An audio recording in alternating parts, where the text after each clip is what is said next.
বাবা, আমার সব বন্ধুদের কাছে বাইক আছে কিন্তু আমার কাছে নাই। আমাকে যদি বাইক কিনে না দাও তাহলে আমি বাড়ি ছেড়ে চলে যাব। বাবা হিসেবে আমি খুব লজ্জিত। ছেলেকে এখনো বড় কিছু কিনে দিতে পারিনি। কি আর করব, জমি চাষ করে তো এত টাকা পাই না। স্যার, এই বাইকটার দাম কত?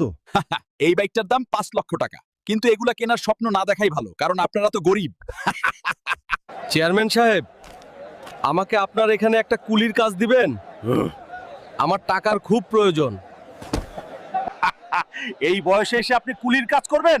আচ্ছা ঠিক আছে, আজ থেকে কাজে লেগে পড়ুন, কিন্তু কাজ করার সময় থামা যাবে না, সেটা মনে থাকে যেন। বোঝার ভার থেকে ছেলের কথা আমাকে আরো ভার করে দিয়েছে। আমাকে অনেক টাকা জমাতে হবে।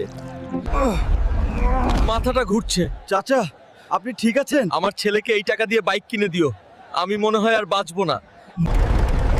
এই নে হাল্ক, তোর বাবা তোর জন্য বাইক পাঠায়।